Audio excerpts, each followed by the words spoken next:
It's no secret that the Mariners have one of the best farm systems in all of baseball. 10 top 100 prospects. Obviously, the top 30 prospects of the Mariners is absolutely loaded. Pretty top heavy there with Colt Emerson and Lazaro Montes. But in this video, we're going to talk about 8 or 9 prospects for this team. Not necessarily all on the top 30, but still prospects nonetheless, that should be called up to the next level. Now, this isn't just to Seattle, but guys that should be advanced along throughout their career, whether that be from high A to double A or double A to triple A, etc. We're going to talk about all of that in this video. However, I want to start with 5 honorable mentions, 5 guys that I have just missing that I wouldn't be mad if the Mariners decided to move them up. Starting here with outfielder Jared Sundstrom. Sundstrom's had a decent year so far at double A Arkansas. However, I don't necessarily know the fit for him to move up to AAA right now, and I think he just needs a little bit more time. A couple guys here at high A Everett that I think, again, just need a little bit more time at the level is Michael Arroyo, second base, obviously one of the Mariners' top prospects, and Johnny Farmelo. Farmelo's coming back from that injury. Obviously, he hasn't had a whole lot of playing time. He's playing really well. I just don't think that he should be called up just yet. And the last 2 guys on the honorable mention list are both in AAA. That's Dominic Canzone and Spencer Packard. I just don't see the fit for the Mariners. Now, starting down in Modesto, I have 2 guys in Modesto that should be moving to Everett. And the first one is outfielder Carlos Jimenez. Now, Jimenez is a guy for the Mariners who plays center field. And on the year so far in 2025, he's hitting 260, 376, 450, good for an 826 OPS. He has, in 42 games, hit 6 home runs so far with 31 RBI. He's already stolen 11 bases as well. Now, he's played about 100 or so games down in Modesto throughout his career over the last 2 years, 42 this year, 53 last year. So he's getting pretty close to that 100 mark of games played down in Modesto. And I think that that's a really good benchmark to see where a guy is at the level and maybe call him up. I will admit he did play a little bit better last year at Modesto, hitting 295, 393. He had an 849 OPS, a little bit higher there. But nonetheless, I think that Carlos Jimenez is a guy who maybe isn't on the top 30 list. He might be on mine, but not on the top 30 list for MLB Pipeline that I think should get called up to high A Everett. The next one on my list, which probably isn't going to surprise any of you, is Felnin Celestin, who is a shortstop down in Modesto. I think it's time to move him up to Everett. On the year so far, he's hitting 310, 362, 405. Good for a 756 OPS. Would love to see that slugging get up there a little bit higher, but nonetheless, he has hit 2 home runs so far this year. He's stolen 6 bags, he's walked 11 times, and struck out 25 times. It'd be an aggressive move to bring up Felnin Celestin to high A already at just the age of 19, but I think that it makes a lot of sense when we talk about some of the guys at high A that I think should be moving up, because frankly, high A Everett is absolutely stacked, and you guys know that. One guy I do want to mention at high A that I don't necessarily think should get called up yet because it's only been a couple of games so far, but Ashton Izzy's pitching really well in 14 innings. He has a 1.93 ERA, 17 strikeouts, only 6 walks through that time with a 222 batting average against. Probably way too early to call up Ashton Izzy, but it's a guy to watch out for as he gets a little bit further into the 2025 season. Maybe the Mariners would want to call him up to double A. But you already know where we're going with this. The leader in home runs in his league, Lazaro Montes, is having himself one heck of a year so far. I'm honestly kind of surprised he hasn't been called up yet. He's hitting 280, 391, 565. Good for a 956 OPS. He's cranked 10 home runs so far this year with 29 RBI. He struck out 50 times and walked 29 times. 50 strikeouts in 43 games. Not great. He's striking out a little under 30% of the time, but Lazaro Montes is continuing to show why he is one of the best prospects in all of baseball. He's number 2 on the Mariners pipeline list, and I think it's time for him to get called up to Arkansas. In the past couple of years, he's around that 100 game mark down in Everett, and he's played pretty well. Obviously got off to the slow start when he first came up, but I think it's time to call up Lazaro Montes and send him to Arkansas. Now, a lot of people have been saying call him up and bring him to Seattle. Guys, that's a terrible idea. You can't bring up Lazaro Montes to Seattle. No, he needs plenty more time down in the minor leagues. Maybe middle to late next year I could see it happening. But guys, come on, let's be realistic here.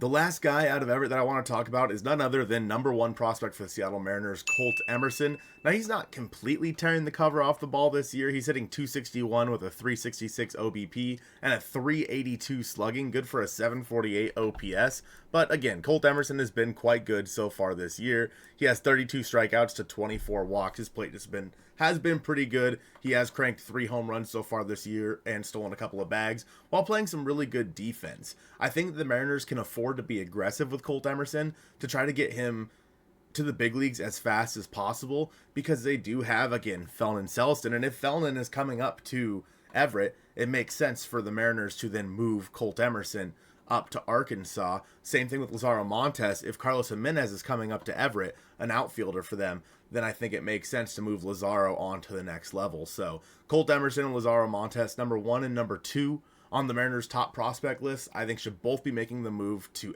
Arkansas here pretty soon, probably before the All-Star break. I wouldn't mind if they literally did it tomorrow. Now for the Arkansas Travelers, the Mariners AA affiliate, I do have one guy on that list that I think needs to move up to AAA, and that's none other than Brock Rodden. He's been having a great year so far. He's hitting 329, 384, 539 with a 923 OPS throughout 19 games. He's already hit 4 home runs. He's a Gold Glove defender, as we know. And it just makes sense to bring up Brock Rodden and send him to AAA Tacoma, especially if you're calling up somebody like Colt Emerson or maybe some other guys in there. So that, again, Rodden is a second baseman, and I did say that Michael Arroyo shouldn't go up, but I think that Rodden has kind of deserved it. He played 64 games last year in Arkansas. Didn't have a great season down there at 208, 261, 342, but he's kind of proved now that he's more comfortable at the level that he can perform up there. And I think that if the Mariners really want to be aggressive with some of these guys, it would make sense to move them rather quickly. I think Rodden's the guy that could do that. And his defense is so good, you can kind of put him wherever you want to. He's like a super utility kind of guy. I think that that's a guy that you could really use at the big league level here into the next year or so, and moving him up to AAA would get him one step closer to that. Now we get to the fun part here, and that is the guys down in Tacoma that I think should be called up to the major leagues. And I don't think there's going to be too many surprises here. I actually have 4 guys. There's one guy that probably none of you guys are thinking about that I'll mention here at the end. But nonetheless, we're going to start with first baseman Tyler Locklear. It's pretty obvious that Donovan Solano's is not the guy over there at first base. Locklear is more than deserving. He's hitting 275, 357, 396 so far this season with 3 homers and 26 RBI. He struck out 46 times in 182 plate appearances or at bats so far, and walked 21 times. His defense over there is also much better than Donovan Solano's, and he's just frankly taller. I mean, not to be mean, but Solano's kind of a little guy, kind of a weird guy to have over there at first base. So I think that calling up Tyler Locklear would make a lot of sense. We've seen him in the big leagues before, and he hasn't necessarily performed, but he also hasn't really been given an opportunity in only 16 games at the major league level. I think it's time the Mariners call up Tyler Locklear and leave him up here for a little while and let him get an opportunity to play. The next one is, of course, Harry Ford. Now, there is a lot of people that have been talking about Harry Ford, saying that you're not going to be able to find enough at-bats for Harry Ford at the major league level. And I Bleav it was Ty that mentioned this, Ty Dane Gonzalez. Make sure you're following him on Twitter. I love Ty. I just did disagree with his take that the Mariners aren't going to call up Harry Ford simply because they're not going to be able to find playing time for him. They're finding playing time for Mitch Garver. If you look at Mitch Garver's game logs, he's getting 2-3 at-bats at least every couple of days, sometimes 3, 4, 5 days in a row. I think that Harry Ford, you can find plenty of opportunity to get him in the lineup, whether that be in a DH position. And I'm not saying that you can magically, like Ty said, teach him a new position. You can't. He's been playing catcher for a reason, all right? The Mariners expect him to be a catcher. I don't think you can just I think he'd be fine in another position, but you can't just call him up to the big leagues and assume he's going to play well at that position. So I agree with Ty there, but I think that they've found plenty of at-bats for Mitch Garver. Just give those at-bats to Harry Ford instead. And I think that that is something the Mariners could do on the year. Ford's hitting 301, 430, 444. He's cracked 4 home runs with 20 RBI. He's walked 30 times and struck out 30 times. We know that Harry Ford is very good at controlling the strike zone, a guy that can work through some at-bats here. And Mitch Garver, it just might be time for that experiment to end, as many of you in the comments have been telling us. I think that Harry Ford's kind of the next guy up there.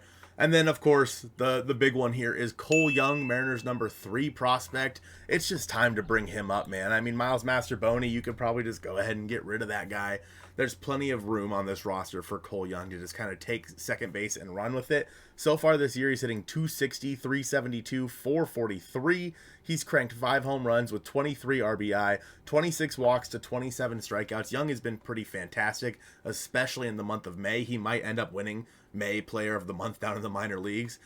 Cole Young as your second baseman, I mean, I just don't see what's taking them so long. He should be in the big leagues literally starting the series against the Nationals at home. I don't know why they wouldn't do that. Cole Young, it's time to call him up, put him at second base. I just see what you got with him, because over the next few months, especially as we get closer to the trade deadline, you're going to have to start answering some of these questions about this roster, whether or not, you need to dump Solano, dump Garver, dump Masterboni, etc.